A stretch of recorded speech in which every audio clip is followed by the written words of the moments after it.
toys, and I have my hand on them because my daughter and I just made them for this video, and already Rolo, hi booby, he's trying to take them. So these are what they look like when they're done. This one was green with a mint green t-shirt. This one is a pink and purple and mint green. You can make them all purple, all pink, all green, whatever you want to do. Basically, we made these with 3 t-shirts, 1 child t-shirt and 2 adult t-shirts, and we still have all of these ties left over.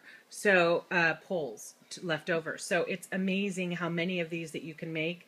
And if your dogs are anything like my dogs, we go through toys very quickly. No. Basically, we're going to teach you how to do t-shirt dog toys. Basically, you want to get a shirt. This shirt is stained and too big, and so nobody wears it. Instead of throwing it away, I'm going to recycle it into dog toys. I have 3 chocolate labs, so they're going to love these.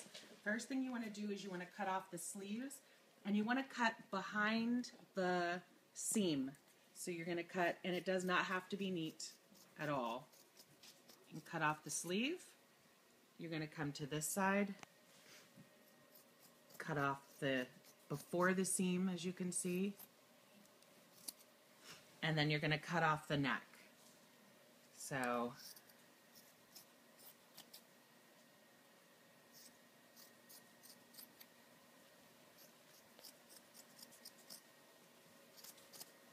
cut off. So then we're going to go to the other side of the sleeve, and we're going to cut, again, cut off the seam. This we're going to go ahead and throw away.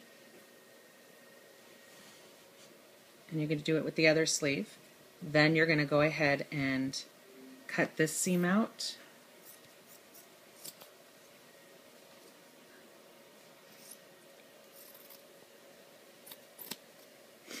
Then you come back to the t-shirt. You're going to, if you have seams on the side, then you're going to cut down both sides. On ours, we have no seams, so we're just going to make a seam that we cut down the side here. And we cut along the seam on the top. Again, cutting out the seams for the garbage. Cut out the seam on the top. Again, you don't have to be very neat with this, which is fortunate because I'm not a patient person. All right, so then you have something that ends up like this. And for ease, we're going to go ahead and cut down this seam. And now you're going to have 2 pieces front and back. So you'll have the 2 shirts that were cut into half and the 2 sleeves. You'll take the bottom of the shirt and you want to cut this off. This is a hard seam, and it's not going to stretch, and it's going to braid quite differently, so we're going to throw those away. So we're going to cut the ends here off. And you'll notice that I'm not worrying at all about how the ends are because we're going to be stretching these, so it won't matter. In addition, you'll cut off the ends over here of these. I'm just cutting them off at the same time, as you see, saving time. And again, I'm not worried about how I cut because the material is going to get stretched anyway. So basically, when you start cutting these long strips, you're going to be cutting about 2 inches, 1 to 2 inches, and literally you're just going to cut the long strip down. It's about 2 fingers, well, it's probably wider than that, but basically it's just about this wide. It's literally not going to matter if it's, the only way it's going to matter is if it's too skinny. If you cut too skinny, when you stretch the material, it will break. So you want to make sure that it is thick enough rather than not thick enough. So you have all of your strips here. I've pulled a couple for you here. This is what they're going to look like, and they end up rolling up. That's why it doesn't matter if there's little, if it's perfectly cut, it just doesn't matter. So you're going to take one raw strip or just cut strip, and you're going to hang on tight to the one end, and you're just going to start pulling and pulling. And there's words on this t-shirt. Those don't pull as easy, but basically you just want to pull it again, and then you end up with a very long strip. And I'll put that aside. And again, I'll take another strip. And this is why you want to cut off all the seams. This is a short strip. This is why you want to cut off all the seams, because otherwise it won't pull properly. So here you go again. We're grabbing it, we're pulling it, we're pulling it, we're pulling it, and we're pulling it. Take another strip, pull. You can have your friend hang on to it and pull it, but basically you're just going to continue to pull the strips. So we have the shorter pieces, which are either smaller shirts like my daughter's purple shirt, or the arms of the t-shirts, which are going to be pulled out shorter. And then we have our longer pieces here, which are just longer basically. This is a shorter piece. So if we I want purple in some of the long ones that I'm going to be braiding. So what I did was I took 2 short purple ones and I tied it in a knot. I'm going to tie it in another knot to make sure that it's tied as possible.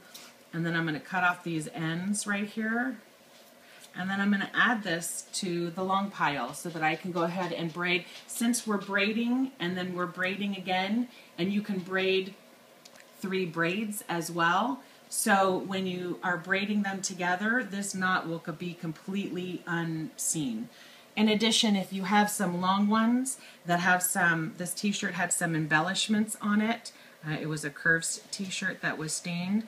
The dogs are going to eat these embellishments, and these are not good, obviously, for the dogs. So we cut these ends off, and so some of those are going to be the shorter ones. In order to do the braid, you're going to take the strips that you've already cut and pulled tightly, and you're going to go ahead and either tape this down or have a friend hold it. In the beginning of this, we will have the 3 strips, and we will spread them apart, and then we're going to grab the outside, bring it in the middle, then we're going to pull it tightly. Then we grab the outside, put it in the middle, pull it tightly. And when you get the hang of this, you will be able to go faster and get it done with. Does it need to be perfect, Jessica? No, it does not need to be perfect, but it does need to be tight, because otherwise it's going to break in half. And the dogs love it no matter what it looks like. So you don't have to worry about looks so much as making it super tight, pulling it super tight, because the tighter that the braid is, the longer the dog toy will last. We made one today, and already today our dog bit part of it, and I think it was because it was a loose braid. But then we just made a big knot out of it, and now it's a ball. So you can reuse and reuse these all over again. All right, when you have you've got braids and you have 3 of them together. Go ahead, Jess. You're gonna do a braid with braids. So, like, I have scissors right now because some of them are longer, and when you tie the knot, this is gonna be longer than all the others. So we'll just cut it to make it easier. To make it easier to make the knot. So again, you're going to get somebody to hold them. And then you do it again. And just braid a braid. And this one you want to make sure, Jessa. Is very... No. Yeah, we want to make sure it's super tight. Sit. Cool. No, Rolo, you're not playing with that one yet. Sorry, Rolo's getting into the video a little bit here. Okay. Now, we're going to go like this. It's hard. You can go up onto the braid as you're making that. Because then you're going to pull it down. Yeah, pulling the ball or the knot that you just made down onto the end. Grab these and peek them through. This is not so easy. Yeah. We weren't going to put it in the video, but because it's not so easy, we thought it might be good. Rolo, you can't play with that one, baby. Not yet. Okay.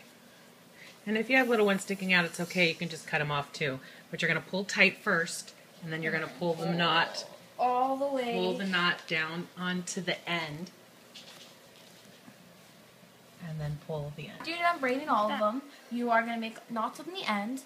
Then you're going to cut these. That's what it's called. It might be tough, but we'll cut it. And then that's the final toy, and Rolo obviously likes it.